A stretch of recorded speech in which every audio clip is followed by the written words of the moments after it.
Hey, welcome back to another Story Time with Bubba. I'm Brian Bubba Beaulieu, and today I'm going to walk you through one of the more legendary stories from the past, the Copier off the roof.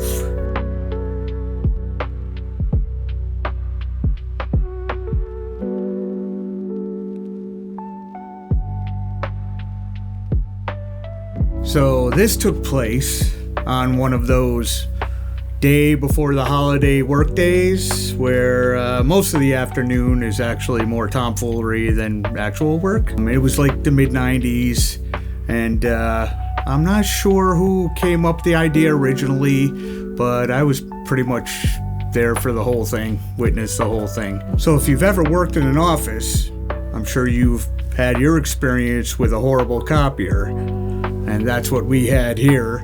It was about a 3-foot by 3-foot piece of junk.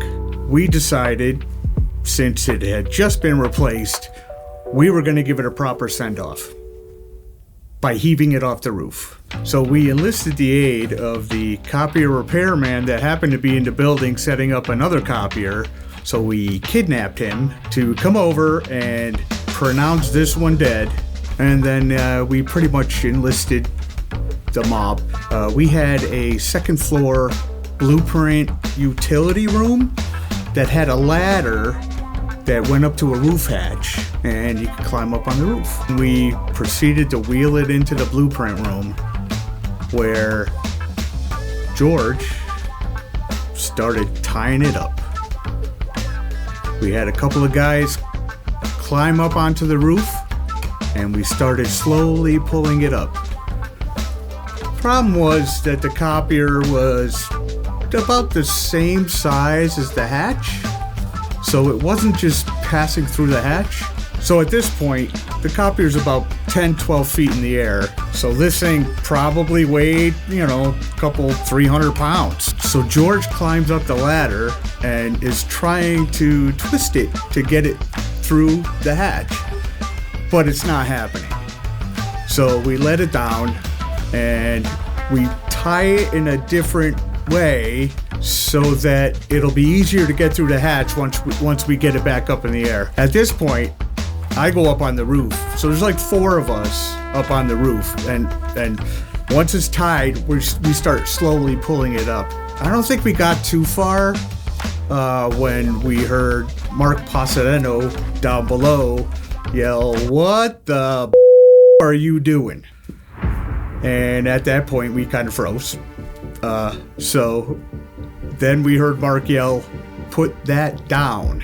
So we were still frozen for a minute, and then he yelled it again. So at that point, we slowly started to let the rope out, and we felt it slowly going down. And then all of a sudden, we felt the rope kind of tug a couple of times. And then it went completely slack, and we heard bang!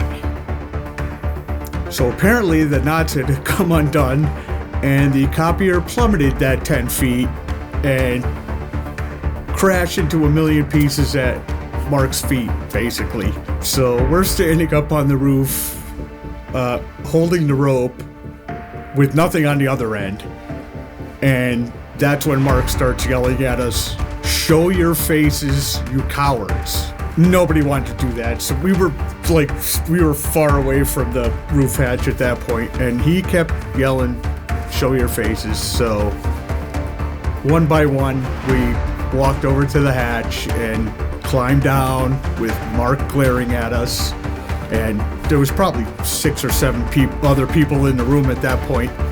And I remember distinctly, I got down the ladder and Mark looked at me and went, "You too, Bubba?" And then in a moment that is reminiscent of Jeff Spicoli from Fast Times at Ridgemont High, whose father had the ultimate set of tools, and Jeff Spicoli says, "I could fix it." Darren bends down and looks at all these pieces, and he looks up and says, "Anybody got a screwdriver?"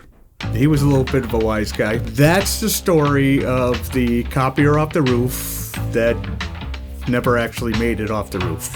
pretty glad it didn't make it off the roof, because that probably would have scattered for like half a mile. It was a mess, but obviously the ones that were involved had to clean it up, and eventually Mark forgave us. Hopefully you'll join us again for the next story time with Bubba, and don't forget to like, subscribe, and hit that bell for notifications, and we'll talk to you next time. Bye.